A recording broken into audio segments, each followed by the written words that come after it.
sinusulong ni Senator Erwin Tulfo na tanggalin na ang expiration ng mga ID ng Persons with Disability o PWD. Sa ilalim ng Senate Bill number 1405, gustong gawing lifetime o panghabang buhay na ang validity ng mga PWD ID.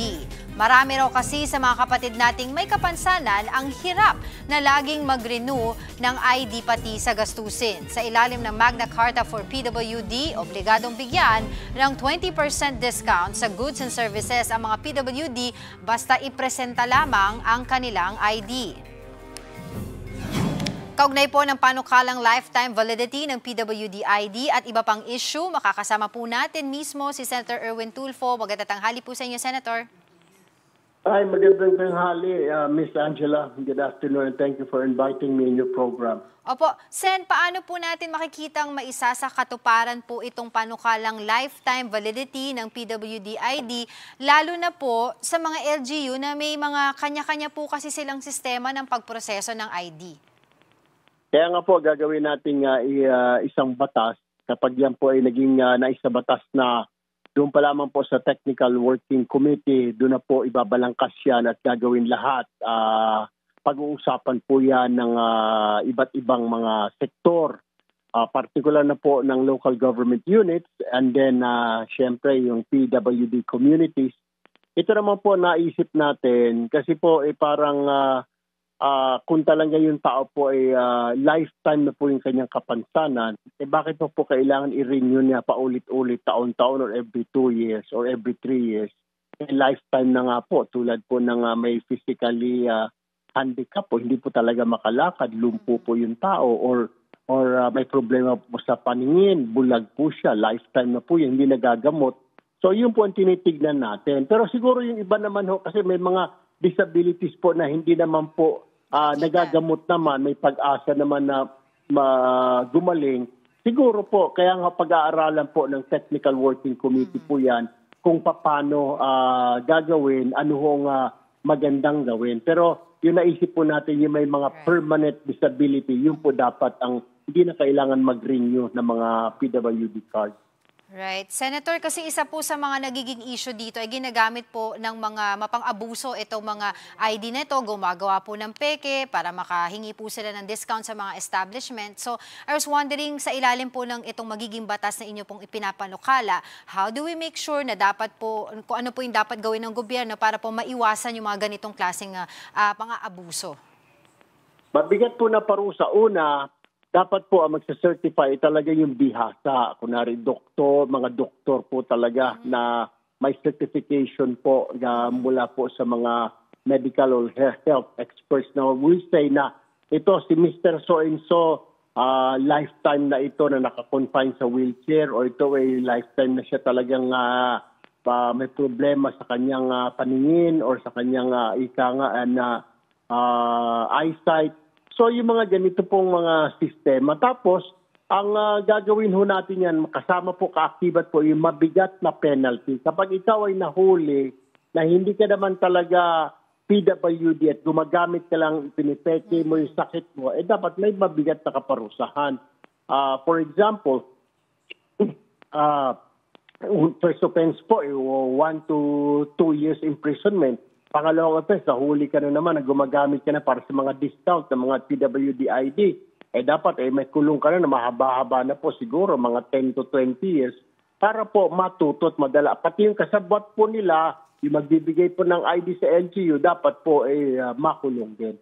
Yun nga po yung nagiging problema, Senator, kasi currently yung rules and regulations po dyan sa mga different local government units, ganun din po sa sinabi ninyo. Dapat legit yung mga doktor na magbibigay po ng mga medical certificate na that would, say na talagang sila po ay persons with disability.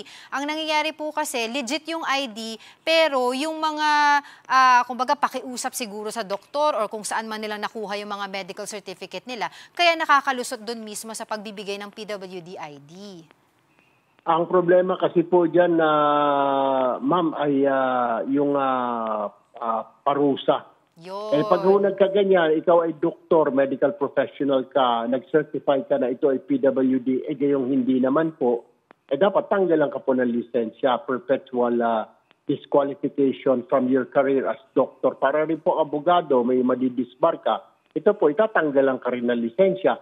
Bukod dyan, dahil ikaw ang nag-certify, may kasama po, may kaakibat pa pong kulong. Siguro dahil ikaw ang nag-certify, ika nga, nakipagsabwatan ka sa kalukuhan ng isang sindikato, ng isang tao, bukod sa matanggalan ka lisensya as doktor, dapat makulong ka rin. Medyo mabigat-bigat. Siguro mga 5 to 10 years na kulungan. Yung PWD, nagtanggap na PWD, ganon din po, may kulong din po siya. At yung kasabwat nila sa city hall. Kasi may sabwat-sabwatan niya na, Miss Angela, yung pupunta sa doktor, tapos yung doktor, alam ng pasyente, Dok, baka pwede mo akong gawa ng ganito. Dapat doon pa lamang po ay meron na kaagad kaakibat na parusa. At pati yung sa munisipyo, na alam mo naman, kitang-kita mo na wala naman disability yung tao, sasabihin merong psychological disability. Mababasa mo naman kung yung tao PWD mentally, di ba? Or physically, di ba? Meron hong ganun So, may kaakibat. Ngayon po kasi wala parang mahina ang parusa Wala naman hong parang falsification of document lang ilang taon lang ilang buwan lang na parusa. This time po, dahil niloloko mo ang gobyerno, at may mabigat-bigat na parusa, nakaakibat po dyan. Dapat talaga lagyan ng ipin yung batas kasi ginukuhanan pa po yung benepisyo yung mga totoong mga PWD. Pero ang question din po dito, Senator, yung a database. Kasi I think someone from NCDA, National Council for Disability Affairs, are saying na maigi daw na magkaroon ng database lahat para pagka may manghihingi ng mga discount gamit po ang PWD, machi-check nila doon. So, yung data sharing o verification system sa pagitan po ba ng DOH at LGU ay paano po natin matitiyak na lehitimo po yung mga lahat na PWD ID holders? Dapat doon po kukuha ang LGU sa database po ng NCDA. Okay? Actually, dapat po doon, yun ang magiging imbakan po. Kung ikaw ay permanently may disability, dapat nakarehistro ka doon. Hindi po yung gawa-gawa. Ikaw ay meron po kasing mga disability, ma'am, disability lang na dahil ikaw ay nabali yung paa, ikaw under surgery, ikaw pong kumuha ng gano'n, yung mobility, medyo hindi ka nakakagalaw, pero hindi naman po permanent yung disability na yun. Yung sinasabi ho natin na lifetime po na PWD ID, yung talagang nakikita mo talaga na lifetime siya nakakonfine sa wheelchair, lifetime na siya gagamit ng baston dahil bulag siya, or lifetime na siya na pinanganak na talagang natural born, may problema na siya sa pag-iisip, yun po talaga ang dapat bigyan po ng mga lifetime na PWD ID. Hindi po yung dahil nagkasakit ka lang ng ganito, mahaba-haba na gamutan, therapy, bibigyan ka na ng disability, pero hindi pa ho yung kasi. Pero just to say, kailangan ho pag-aralan ng ng committee, tapos pag umabot na po ito sa technical working committee, ito may pag-aaralan, lahat po ng stakeholders sasama po para lumusot itong batas na ito. Kamusta naman po yung suporta ng mga kapwa mambabatas po sa panukalang ito? Wala naman magiging problema kasi nakikita naman natin. It's just that yung, siyempre, questioning po nila, kagaya po ng katanungan ninyo na naaabuso, mga wala namang sakit, ginagamit sa mga restaurant, kailangan talagang bantayan. Pero nakikita po kasi natin, ngayon po wala ho kasing mabigat na parusa. Yung doktor na magbibigay ng certification na hindi naman talaga siya PWD, wala naman ng parusa, di po ba? Parang hindi naman sa tanggalan lisensya. Subukan ho nating tanggalan ng lisensya yung mag-certify na PWD itong tao na ito, isang medical professional, kundi magdadalawang isip po yan, may kaakibat pa po na kulong. Sigurado ho kung talaga magdadalawang isip po yung mga magsa-certify kung PWD ang tao, hindi. Right. Senator, taking this opportunity na rin po para matanong na rin po kayo sa iba pang issue, tulad po nitong mainit na usapin, yung pagbabalik po ni Senator Ping Lacson bilang chairman ng Blue Ribbon Committee, napag-usapan na po ba ito sa majority block at tuloy na po ba ito sa November 10? Actually, tinawagan po ako dahil ako po yung acting chair ng Blue Ribbon. 3 days ago, nandun pa po tayo sa Geneva Convention ng mga parliamentarians. Tinanong ho ako ni Senate President Soto. Sabi niya gano'n, gusto bumalik ni Ping at may mga tatapusin. Sabi ko naman sa kanya, boss, sabi ko, kaya ako naman tinanggap ang agreement natin, mag-acting lang ako habang wala pa kayong napili. Hindi ko naman sinabing payag ako na maging permanent chair po dyan. Sabi ko kasi mas maraming mga senior sa akin at mas maraming mga magagaling dyan. So sabi ko may mga experience. So ako, hahawakan ko na ito temporarily as acting chair. So, yun na nga, sabi niya si Senator Ping nagpahayag na gusto niyang bumalik. Sabi ko walang problema, susuportahan ko. So gayon pa man, magiging vice chair pa rin ako nitong Blue Ribbon Committee. Okay, so may binanggit po kasi Senator Lacson na very important witness, no, na muling iimbitahan daw po kung mahalal ulit siya bilang chairman ng committee. At may impormasyon po ba kayo tungkol dito kung sino ito? Bukod po dun sa pinag-uusapan na si Gutesa. Ang pagkaalam ko lamang po ay si Gutesa po yata. Hindi pa ho kami nag-meet. Dapat ho may meeting po kami today ng majority pero karamihan po kasi nakabakasyon po dahil break naman po ngayon ng Senado. Pero definitely po sa November 10, magpagbubukas po namin, mag-meet po kami yung majority muna and then yung mga members po, committee members po ng Blue Ribbon. Tama po kayo, isa po yung imbitahan po si Gutesa pero ang problema ho, hindi ho matukoy kung nasaan na po yung testigo ho na yun, hindi ho matuntun. Pangalawa, yung pagkaalam ko, ayon po sa aking mga bugwit dito, kasi DPWH na ho yata na willing to talk at sasabihin niya yung mga proseso at kung sino-sino, ika nga ang mga contractors, congressman ng mga contractor, parang ganun po. Okay. So sa hanay pa rin po ulit ito ng DPWH, yung isa pong maaring testigo na sinasabi ni Senator Ping Lacson. Parang gano'n ho. Pero marami ho kasi lumalabas. Meron pang isa, contractor daw mismo ang magsasalita. Merong isang mambabatas daw. Paiba-iba ho eh. So parang tatlo ho yun. Pero sinasabi ni Senator Lacson, meron siyang imbitahan doon bukod kay Gutesa. So hindi ko alam kung saan doon sa tatlo. Ito ba ay dating mambabatas? Ito ba ay DPWH official na willing nang magkumanta? Ito ba ay isang contractor? So, hindi ho natin malaman. I guess, na kay Senator Lacson po yun. Right. Senator, I remember meron pong isang pahayag sa isa sa mga interviews si Ombudsman Remulla saying na meron daw pong parang middleman na kumakausap sa kanya, na meron daw pong ilang mga kongresista, mga lawmakers, hindi po natin alam kung dati or current na lawmaker ngayon, na gusto po sana quietly isauli na lang yung pera galing daw po doon sa mga anomalous flood control projects. Ano pong masasabi niyo dito? Alam mo, si Justice or Ombudsman Remulla, matalino hong tao. Ako ay tiwala ho sa kanya mga pahayag at desisyon. Kahit nung siya po ay DOJ pa lamang, maayos siya naman pong nagampanan yung kanyang trabaho bilang Justice Secretary. So ngayon po bilang Ombudsman, nasa kanya, will leave that to his discretion bilang Ombudsman po. So, ayaw ko na pakialaman niya, pero nasa kanya po yan kung ano magiging desisyon niya, Ms. Angela. Okay. Una na rin po kayo nagpahayag na handa po kayong isa publiko ang inyong SALN. Kailan po namin aasahan ang inyong SALN reveal, ika nga, no? Kasi nauna na po ang inyong kapatid, si Senator Raffy Tulfo, si Senator Risa Ontiveros, and I think si Senator Tito Soto also naglabas na rin po ng kanilang SALN.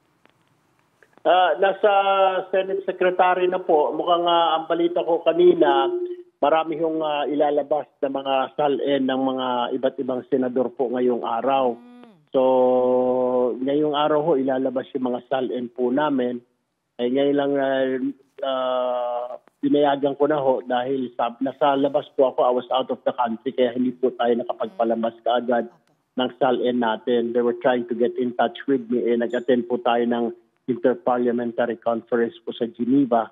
So kanina ho, I told the Senate Secretary, tapos nagkaroon po sa na communication, sabi ko sa Senate Secretary, sabi ko ilabas na rin. Sabi niya ay tama po dahil meron pang 5 or 6 na senador po na makakasabay ko na maglabas po ng SALN today. Asahan po namin yan today. Senator, tanong ko na rin po tungkol po dun sa mga unprogrammed funds sa budget po natin ngayong 2026. So a lot of mga finance advocate po ang nagsasabi na sa likod pa rin po ng budget na to, marami pa rin po billions of pesos ang nakikita nilang unprogrammed funds. Sa maaring ito ay sabihin nila ay pork barrel din. Diyan po sa Senado ay sinabi na rin po ni Senator Tito Soto na hindi daw po nila papayagan yung unprogrammed funds. Kayo po, what do you have to say about this? Kanina po, lumabas lamang po ako pero ongoing po ngayon ang budget hearing ng Department of Public Works and Highways. Marami po tayong question ho doon kasi nga po yung napupuna ng mga kababayan ho natin. Yung kahit siguro kayo napapansin ho ninyo na katatapos lang gawin ng kalsada, bukas makalawa or next month, bubutasin na naman, bubungkalin na naman at gagawin na naman. Parang paulit-ulit na lang ba, ma'am? So, it turns out, sabi ni Secretary Biggs Dizon, ito ay parang before, parang common practice na duplication. Nagawa mo na ngayong year na ito, 2025, gagawin na naman next year. Kagagawa lang. Kaya sabi niya, kaya we had the understanding now with our chairman ng Finance Committee, si Senator Wing Gatchalian, na hindi kaya ito yung sinasabi na duplication kasi nagawa na ng 2025 itong highway na ito, sisirain mo na naman next year para magawa na naman. Secretary Vince Dizon agreed. Sabi niya, mukha akong ganon. So may sisilipin pa po kami. So I believe part 2 yan ng mga unprogram yung sinasabi natin. Kailangan talaga. Pero ngayon, we're really trying our best dito kasi vice chairman po ako ng finance ng Senate. Binubusisi po talaga namin na making sure na hindi na po maulit. Karamihan po dyan sa nangyaring nakawan po yan ng korupsyon dito po sa DPWH. So, ang ginawa nga hakbang ng Pangulo, palitan po yung liderato ng DPWH. Tapos sabi ho ngayon talagang binubusisi na ho namin. Hindi na lang pong basta galing sa Kongreso, tanggap po kami ng tanggap. Hinihimay na rin ho namin dito sa Senado yung budget na nanggagaling po sa Kongreso bago po namin na dalhin po ito sa BICAM conference. Senator, panghuli na lamang po, nakalimutan ko itanong sa inyo kanina kasi yung mga diskaya po, are we going to be expecting na sila rin po ay dadalo sa mga pagpapatuloy po ng Senate Blue Ribbon Committee knowing na sinabi po nila hindi na daw po sila makikipag-cooperate sa ICI? Actually, nandito po si Curly Vizcaya sa kustodiya po namin sa Senado. So, no choice po siya. Aakyat at aakyat po siya sa pagdinig po. Ang sabi nga ni Senator Lacson, kung siya po ulit ang uupo bilang chairman ng Blue Ribbon, ang pinaka-earliest po ay November 14 ang next hearing po. So, bakit to hindi? Tapos, siya nakasentro po sa kanya lahat. Hindi naman po yung sinasabi na gusto niya maging state witness, yung pagkaintindi ko po, pag sinabing state witness, dapat ikaw yung may pinaka-lesser na offense na nagawa, di po ba? Paano ka mapoprosecute kung ikaw ay magiging state witness? So, parang sinabi na pinakawalan mo na yung may pinaka-grabe na kasalanan sa isang agreement. So, I don't know. I don't really understand. Natatawa po ako na hindi na siya makikipag-cooperate. Wala ho tayong magagawa. Kung ayaw niyo na makipag-cooperate, talagang ibabase na lang po ang prosecution nila sa mga ebidensya at saka sa mga statements po. Alright, with that, maraming salamat po sa inyong oras, Senator Erwin Tulfo.